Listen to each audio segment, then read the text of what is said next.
Good morning সবাইকে। দেখো, আজকে তোমাদের জন্য যে ক্লাসটি নিয়ে এসেছি এটা খুবই গুরুত্বপূর্ণ একটি ক্লাস। সামনের দিনে যারা টেট পরীক্ষায় বসবে তাদের জন্য এই ক্লাসটি খুবই গুরুত্বপূর্ণ। তো আজকের টপিকটা হলো মোশন অর্থাৎ গতি। এই গতি যে অধ্যায়টা রয়েছে তার থেকে টেট পরীক্ষায় অনেক কোশ্চেন আসে, আর সেই কোশ্চেনগুলি আনসার করার জন্য তোমাদের প্রথম কাজ হলো সম্পূর্ণ কনসেপ্টটা ক্লিয়ার করা। তো আজকের ক্লাসের মাধ্যমে আমি তোমাদেরকে এই গতি অর্থাৎ মোশন যে অধ্যায়টা রয়েছে সেই অধ্যায়ের সম্পূর্ণ কনসেপ্টটাকে ক্লিয়ার করে দেব। তোমরা সবাই মনোযোগ সহকারে ক্লাসটা সম্পূর্ণ ক্লাস দেখবে এবং তোমাদের বন্ধুবান্ধব যারা রয়েছে প্রত্যেককে ক্লাসটা দেখার সুযোগ করে দেবে। এমনকি যারা ক্লাস 9-এ রয়েছে, ক্লাস 9-এও গতি চ্যাপ্টারটা রয়েছে এবং ক্লাস 9 এবং টেট পরীক্ষায় যারা বসবে প্রত্যেকের জন্য, প্রত্যেকটা স্টুডেন্টের জন্য আজকের এই ক্লাসটা খুবই গুরুত্বপূর্ণ। তোমরা মনোযোগ সহকারে ক্লাসটা দেখো। আশা করি এই ক্লাসটা দেখার পর তোমাদের গতি সম্পর্কে সম্পূর্ণ একটা নলেজ হয়ে যাবে এবং এই অধ্যায় থেকে যে কোশ্চেনটি আসুক না কেন তোমরা আনসার করে আসতে পারবে। চলো ফার্স্ট দেখো, গতি। যেহেতু অধ্যায়ের নাম হলো গতি, তাহলে ফার্স্ট আমরা বলতে পারি যে গতি জিনিসটা কি। গতি কি? ফার্স্ট করব গতি কি।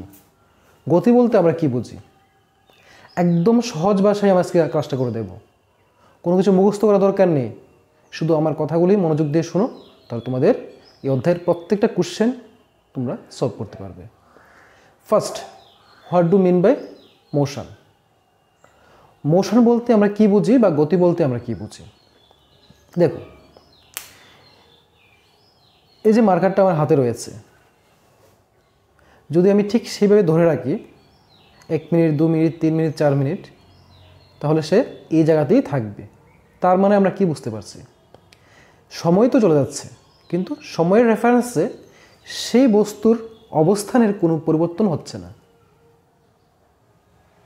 আবার বলছি, সময়ের সাপেক্ষে যদি কোনো বস্তুর অবস্থানের কোনো রকম পরিবর্তন না হয়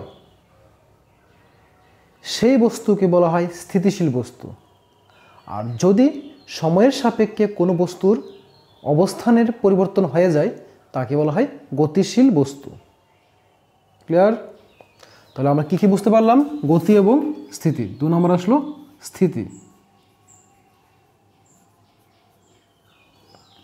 বলতে পারে যে স্থিতি কি। 1 নম্বর আসলো গতি কি, 2 নম্বর আসলো স্থিতি কি। সময়ের সাপেক্ষে কোনো বস্তুর অবস্থানের যদি পরিবর্তন হয় তখন তাকে বলা হয় গতিশীল বস্তু। আর ওই গতিশীল বস্তুর এই গতিময় যে অবস্থাটা রয়েছে তাকেই বলা হয় তার গতি। আর স্থিতি বলতে কি বুঝি? সময়ের সাপেক্ষে যদি কোনো বস্তুর অবস্থানের কোনো পরিবর্তন না হয় তখন ওই বস্তুকে বলা হয় স্থিতিশীল বস্তু। আর স্থিতিশীল বস্তুর ওই অবস্থানকে বলা হয় বা সেই অবস্থাকে বলা হয় তার স্থিতি। বুঝতে পেরেছো আশা করি? সবাই কমেন্টে বলো যে এতটুকু কনসেপ্ট ক্লিয়ার কিনা গতি এবং স্থিতি সম্পর্কে। নেক্সট, নাম্বার 3 পড়বে যে গতি কত প্রকার ও কি কি। গতি কত প্রকার ও কি কি। তাহলে এখন তোমাদের জানতে হবে যে গতি কত প্রকার ও কি কি। তোমরা বিভিন্ন বইয়ে গতির বিভিন্ন প্রকারভেদ পেয়ে থাকবে। হয়তো দেখবে চলন গতি, গুণন গতি, আবর্তন গতি, এভাবে অনেক ধরনের গতির প্রকারভেদ তোমরা পেয়ে যাবে। কিন্তু মনে রাখবে সাধারণত গতিকে 2টো ভাগে ভাগ করা হয়। কয়টা ভাগে বললাম? 2টো ভাগে ভাগ করা হয়। ফার্স্ট, একটা হলো চলন গতি, আর একটা হলো ঘূর্ণন গতি। সাধারণত গতিকে 2টি ভাগে ভাগ করা হয়, চলন গতি এবং ঘূর্ণন গতি। দেখো, চলন গতি বলতে আমরা কি বুঝি? চলন গতি বলতে বোঝানো হয় যে ধরনের গতির ক্ষেত্রে একটা ওয়ান কাইন্ড অফ মোশন, যে ধরনের গতির ক্ষেত্রে কোনো বস্তুর প্রতিটি কণা, কোনো বস্তুর প্রতিটি কণা সমান সময়ের ব্যবধানে সরল রেখা বরাবর সমান দূরত্ব অতিক্রম করে। আবার বলছি, চলন গতি বলতে দেখো, চলন গতির জন্য বস্তুটাকে অবশ্যই সরল রেখা বরাবর চলতে হবে, ঠিক আছে? এবার সে যে পথে যাক না কেন তাকে সরল রেখা বরাবর চলতে হবে। এবং বস্তুর প্রতিটি কণা, যদি আমরা এখানে দেখো, এই যে ধরলাম 4টা কণা রয়েছে এখানে, বস্তুর প্রতিটি কণা সমান সময়ের ব্যবধানে, সাপোজ 1 সেকেন্ড, 1 সেকেন্ডে একটা কণা যদি 5 মিটার যেতে পারে, ঠিক পরের 1 সেকেন্ডে মানে 2 সেকেন্ডে সে টোটাল যাবে 10 মিটার। মানে হলো প্রথম 1 সেকেন্ডে গেল 5 মিটার, ঠিক পরের 1 সেকেন্ডে যাবে 5 মিটার, তো 5 + 5 কত আসে? 10 আসে। বুঝতে পারলে? মানে হলো সমান সময়ে ব্যবধানে সমান দূরত্ব সে অতিক্রম করবে এবং অবশ্যই সেই পথটুকু হবে সরল রেখা। ক্লিয়ার? এটাকে বলা হয় চলন গতি। নেক্সট আসো, ঘূর্ণন গতি কি? ঘূর্ণন গতি বলতে আমরা কি বুঝি? কোনো বস্তুকণা যদি কোনো অক্ষের সাপেক্ষে, কোনো বস্তুকণা যদি কোনো অক্ষের সাপেক্ষে চার দিয়ে ঘুরতে থাকে তখন তাকে বলা হয় ঘূর্ণন গতি। সাপোজ আমি এখানে একটা সুতো বেঁধে রাখলাম, এই সুতোর অপর প্রান্তে একটা বলকে ঝুলিয়ে দিলাম। ঝুলিয়ে যদি আমরা এভাবে ঘুরাই তাহলে আমাদের এই অক্ষের সাপেক্ষে বলটা চারদিকে ঘুরতে থাকবে, ঠিক এইভাবে ঘুরতে থাকবে। দেখো, তাহলে এই অক্ষের সাপেক্ষে বস্তুটি বৃত্তাকার পথে আবর্তন করা শুরু করলো। যে এই ধরনের যে গতিগুলি রয়েছে তাকে বলা হয় ঘূর্ণন গতি। বুঝতে পেরেছ? ঠিক তারপরেই আমরা শিখব যে দূরত্ব কি। এখানে আসে যে দূরত্ব কি। নাম্বার 3 গেল, নাম্বার 4 দূরত্ব। দেখো, দূরত্ব বলতে আমরা কি বুঝব? কোনো একটা বস্তুকণা সে তার সরল পথে হোক বা বক্রপথে হোক, কোনো একটা অবস্থান থেকে, সাপোজ এ হলো একটা অবস্থান, এই অবস্থান থেকে সে যদি যে কোনো পথে যাক না কেন গিয়ে কোথাও একটা পৌঁছলো, বি অবস্থানে পৌঁছলো, তাহলে এই এ থেকে প্রত্যেকটা পথের যে দৈর্ঘ্য সবটাকে যদি আমরা পরিমাপ করি, সে টোটাল কতটুকু গিয়ে পৌঁছলো, সেই পথের দৈর্ঘ্যকে বলা হয় তার দূরত্ব বা অতিক্রান্ত দূরত্ব। তাহলে দূরত্ব বলতে আমরা কি বুঝবো? যে কোনো সময়ের সাপেক্ষে কোনো বস্তুকণা দ্বারা অতিক্রান্ত মোট পথের দৈর্ঘ্যকে বলা হয় তার দূরত্ব। কোনো বস্তুকণা দ্বারা যতই সময় যাক না কেন সময়ের সাপেক্ষে তার দ্বারা অতিক্রান্ত মোট পথের দৈর্ঘ্যকে বলা হয় তার দূরত্ব। কিন্তু যদি বলে সরণ কি? দেখো, সরণ এবং দূরত্ব কিন্তু এক নয়। সরণ বলতে আমরা কি বুঝবো? সরণ বলতে বুঝবো যদি একটি বস্তুকণা সাপোজ এই অবস্থান থেকে শুরু করল যাত্রা, সে এইভাবে গেল, তারপর আবার এইভাবে গেল, তাহলে এ থেকে বি থেকে পৌঁছলো, বি থেকে সি থেকে পৌঁছলো একটি বস্তুকণা। প্রথম এভাবে সরলরেখায় গেল, তারপর সে তার অভিমুখ পরিবর্তন করে নিচের দিকে চলে আসলো, সি অবস্থানে এসে পৌঁছলো। যদি বলা হয় তার দূরত্ব কতটুকু, তার দূরত্ব পরিমাপ করতে গেলে আমরা কি করব? এ থেকে বি পথের দৈর্ঘ্য মাপবো, মেপে বি থেকে সি পর্যন্ত মাপবো, এই দুটোকে প্লাস করে দেব, তাহলে টোটাল পথের দৈর্ঘ্যকে বলবো আমরা দূরত্ব বলবো। ঠিক আছে? কিন্তু যদি বলে সরণ, সরণ কি? সরণ বলতে বোঝানো হয় কোনো বস্তুকণার, এটা বলা হয় প্রাথমিক, মানে প্রথম কোনো বস্তুকণা যে অবস্থানে থাকে তাকে বলা হয় প্রাথমিক অবস্থান। কোনো বস্তুকণার প্রাথমিক অবস্থান এবং তার অন্তিম অবস্থান, অন্তিম বলতে বোঝানো হয় সে কোনোটা সময়ের সাপেক্ষে লাস্ট যে পজিশনে গিয়ে পৌঁছলো, ওই অন্তিম অবস্থান এবং প্রাথমিক অবস্থানের মধ্যে সর্বনিম্ন অর্থাৎ একদম শর্টেস্ট ডিস্টেন্স, ক্ষুদ্রতম সরলরৈখিক দূরত্ব অবশ্যই এ থেকে সি পর্যন্ত। এই যে এসি, এসি হলো এ এবং বি দুটি অবস্থানের মধ্যে সরলরৈখিক ক্ষুদ্রতম দূরত্ব। এই এসিকে বলা হবে তার সরণ। তাহলে সরণের ডেফিনেশন আমরা কিভাবে বলবো? কোনো বস্তুকণার প্রাথমিক এবং অন্তিম অবস্থানের মধ্যে, কোনো বস্তুকণার প্রাথমিক এবং অন্তিম অবস্থানের মধ্যে ক্ষুদ্রতম সরলরৈখিক দূরত্বকে বলা হয় তার সরণ। আশা করি বুঝতে পেরেছ।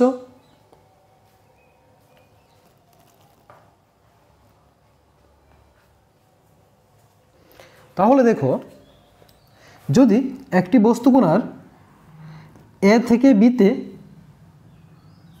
4 সেন্টিমিটার যায় কোনো একটা সময় সাপেক্ষে, এবং বি থেকে সিতে গিয়ে পৌঁছতে তার যে কোনো সময়ে সে 3 সেন্টিমিটার দূরত্বে গিয়ে পৌঁছত। সময় যাই হোক না কেন, এ থেকে বিতে গেল, তার দূরত্ব হলো 4 সেন্টিমিটার, এবং বি থেকে যখন সিতে গিয়ে পৌঁছলো তখন তার দূরত্ব হলো 3 সেন্টিমিটার। যদি বলে যে এই বস্তুটির সরণ নির্ণয় করো, তাহলে সরণ কোন জায়গাটায়? এসি হলো সরণ। তাহলে দেখো এখানে হলো একটা 90 ডিগ্রি অ্যাঙ্গেল উৎপন্ন হয়েছে। তাহলে এ বি সি হলো একটি সমকোণী ত্রিভুজ, এবং বের করতে হবে আমাদের সরণ। সরণ মানে কি? এখানে এসি। এই সরণ এসিকে আমরা কিভাবে বের করব? দেখো, যেহেতু এটা সমকোণী ত্রিভুজ হয়েছে, আমরা কি জানি সমকোণী ত্রিভুজের ক্ষেত্রে? অত্রিভুজ স্কোয়ার ইকুয়াল টু লম্ব স্কোয়ার প্লাস ভূমি স্কোয়ার। তাহলে 90 ডিগ্রির উল্টো দিকে যে সাইডটা থাকে তাকে বলা হয় অতিভুজ। তাহলে এসি হলো আমাদের অতিভুজ।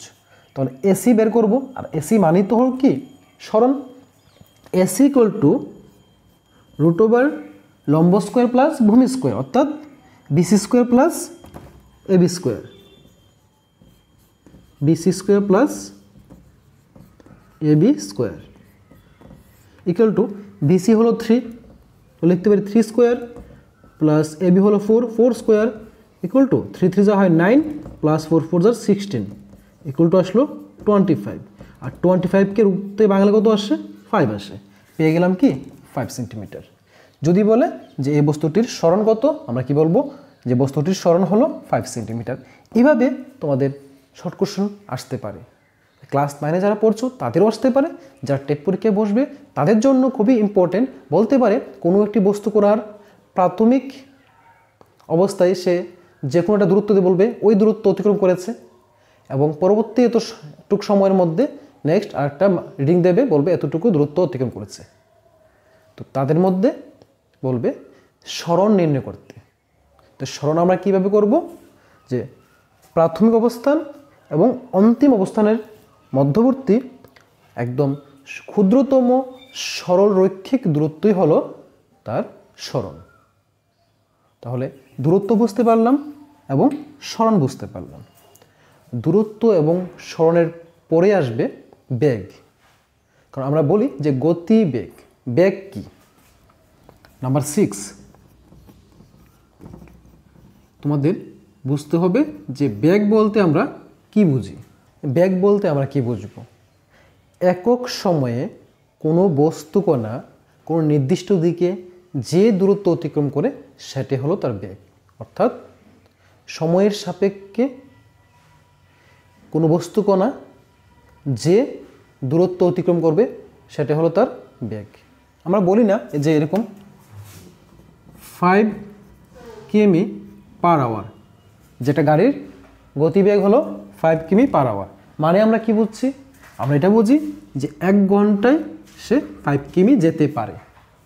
দেখো, সময়, একক সময়ের সাপেক্ষে কোনো বস্তুকণা দ্বারা অতিক্রান্ত মোট পথের দৈর্ঘ্য, যেটাকে আমরা দূরত্ব বলে থাকি, সেই দূরত্বই হলো তার কি? বেগ। তো বেগের ডেফিনেশনে আমরা কি বলবো?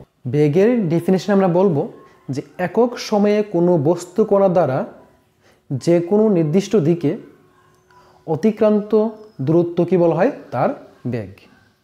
মনে রাখবে, বেগ মানে হলো বেগ ইকুয়াল টু, আর বেগকে ভি ধরা হয় কারণ ভি ফর ভেলোসিটি।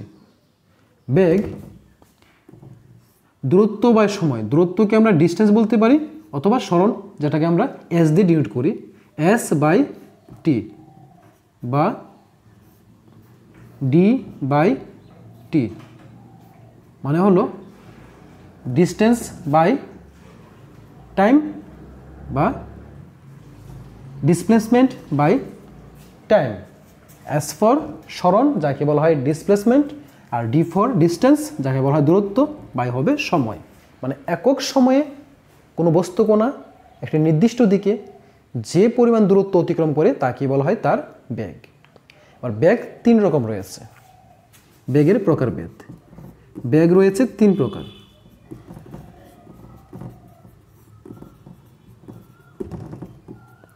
একটা হয় সমবেগ, ভালো করে বুঝবে, সমবেগ। নাম্বার 2 হয় অসমবেগ। নাম্বার 3 হয় গড় বেগ। সমবেগ বলতে আমরা কি বুঝি?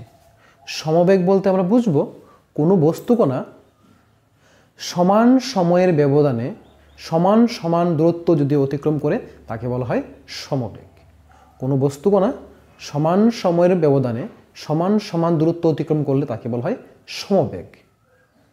আর যদি কোনো বস্তুকণার সমান সময়ের ব্যবধানে ভিন্ন ভিন্ন দূরত্ব অতিক্রম করে তখন তাকে বলা হয় অসমবেগ। কোনো বস্তুকণা যদি সময়ের সাপেক্ষে বা সময় সেম সময় হতে পারে, যে একক সময়ের ব্যবধানে ভিন্ন ভিন্ন দূরত্ব অতিক্রম করে তখন তাকে বলা হয় অসমবেগ। তারপর রইল গড় বেগ। কি গড় বেগটা হলো কোনো বস্তুকণা দ্বারা মোট অতিক্রান্ত পথের দৈর্ঘ্য। সাপোজ প্রথম 1 সেকেন্ডে সে S1 ডিস্টেন্স গেল, পরের 1 সেকেন্ডে S2 গেল, পরের 1 সেকেন্ডে S3 গেল। এভাবে প্রথম 1 সেকেন্ডে S1, দ্বিতীয় 1 সেকেন্ডে S2, তৃতীয় 1 সেকেন্ডে সে S3 পরিমাণ দূরত্ব গেল। তাহলে সবটাকে যদি আমি প্লাস করি, মোট অতিক্রান্ত পথের দৈর্ঘ্য এবং প্রথম 1 সেকেন্ড মানে T1, পরের 1 সেকেন্ড T2, পরের 1 সেকেন্ড T3, তাহলে মোট সময়। তাহলে মোট দূরত্বকে যদি মোট সময় দিয়ে আমরা ডিভাইড করি, যে রেজাল্টটা আসে সেটা হবে তার কি গড় মান। অর্থাৎ কোনো বস্তুকণা দ্বারা মোট অতিক্রান্ত পথের দৈর্ঘ্য এবং মোট সময়ের অনুপাতকেই বলা হয় তার গড় বেগ। তাহলে দেখো বেগ সম্পর্কে আমরা কি বুঝলাম, যে কোনো বস্তুকণা একক সময়ে কোনো নির্দিষ্ট দিকে যে পরিমাণ দূরত্ব অতিক্রম করে তাকে বলা হয় বেগ। বেগ তিন প্রকার, সমবেগ, অসমবেগ এবং গড় বেগ। সমবেগ বলতে বোঝানো হয় কোনো বস্তুকণার বেগ যদি সময়ের সাপেক্ষে পরিবর্তন না হয়, সেম সেম থাকে, তাহলে তাকে বলা হয় সমবেগ। কোনো বস্তুকণার গতিবেগ যদি সময়ের সাপেক্ষে পরিবর্তিত হতে থাকে তখন তাকে বলা হয় অসমবেগ। আর গড় বেগ বলতে বোঝানো হয় কোনো বস্তুকণার দ্বারা মোট সরণ এবং মোট সময়ের অনুপাতকে বলা হয় তার গড় বেগ। তারপরেই পড়বে দ্রুতি। দ্রুতি জিনিসটা কি দেখো, দ্রুতি হলো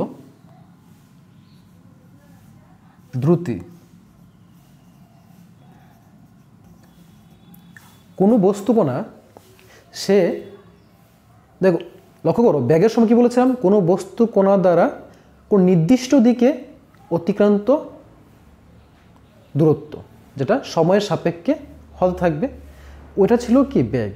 আর দ্রুতি বলতে সে নির্দিষ্ট দিক লাগবে না, সে সরল হোক বা বক্রপথ হোক, ডাজ নট ম্যাটার।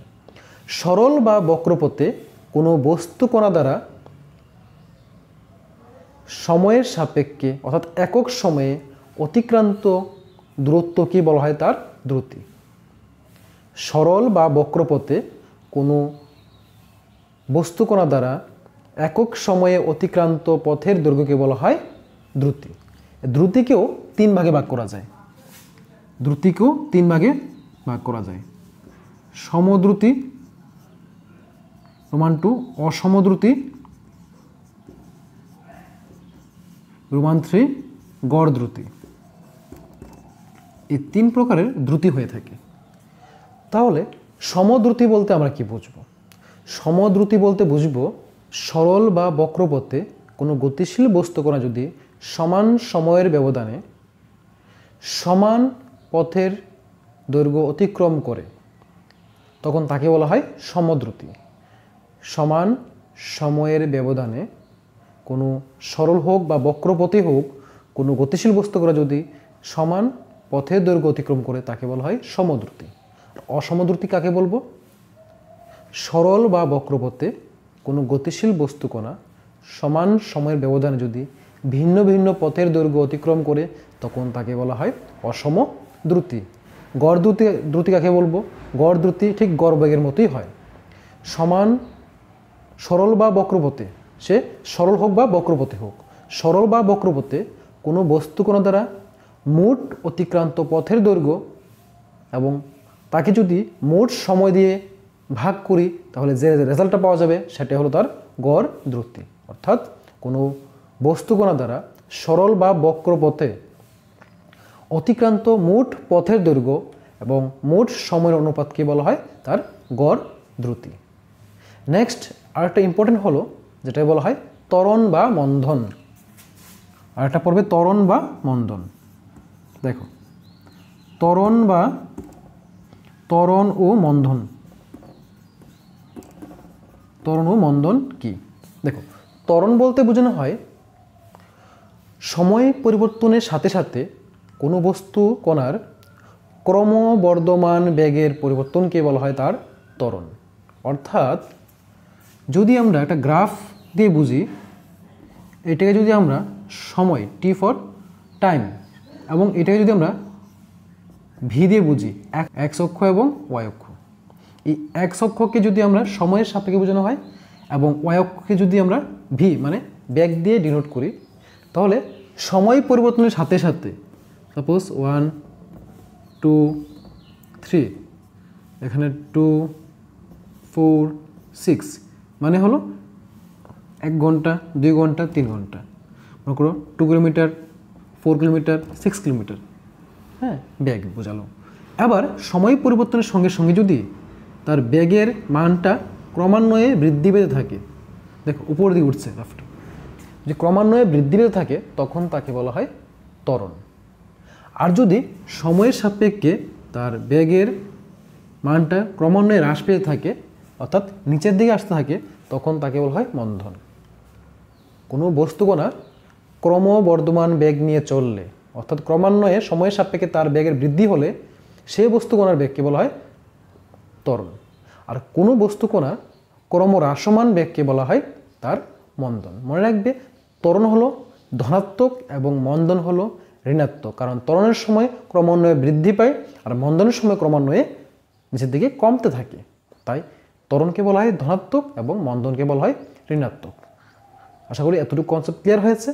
তাহলে যদি বলে ত্বরণ কি, বলবো কোনো বস্তুকণা দ্বারা কোনো বস্তুকণা ক্রমবর্ধমান বেগ নিয়ে চললে সময়ের সাপেক্ষে তার বেগ বৃদ্ধির যে হার সেই বৃদ্ধির হারকে বলা হয় ত্বরণ। আর মন্দন বলতে কি বুঝবো? কোনো বস্তুকণা ক্রমহ্রাসমান বেগ নিয়ে চললে সময়ের সাপেক্ষে তার বেগ হ্রাসের যে হার রয়েছে সেই হারকে বলা হয় মন্দন। মন্দনকে ঋণাত্মক বলা হয়। নেক্সট আরেকটা বিষয় যেটা রয়েছে সরল রৈখিক গতি, এবং এই সরলরৈখিক গতিকে কখনো কখনো বলা হয় সুষম সরলরৈখিক গতি কি এবং অসম সরলরৈখিক গতি কি।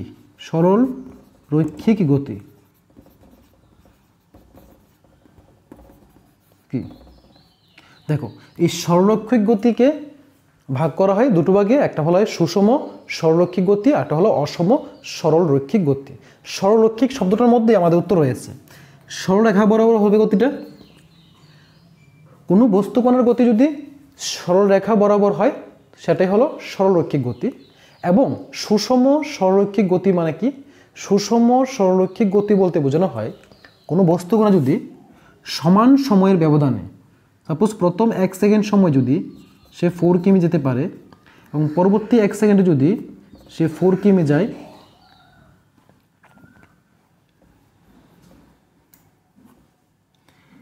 প্রথম 1 সেকেন্ড সময় যদি 4 কিমি যায় এবং পরবর্তী 1 সেকেন্ড সময় যদি 4 কিমি যায়, তারপরে 1 সেকেন্ডে যদি সে 4 কিমি যায়, অর্থাৎ সমান সমান সময়ের ব্যবধানে সে সমান সমান দূরত্ব সরলরেখা বরাবর অতিক্রম করছে, এই ধরনের গতিকে বলা হয় সুষম সরলরৈখিক গতি।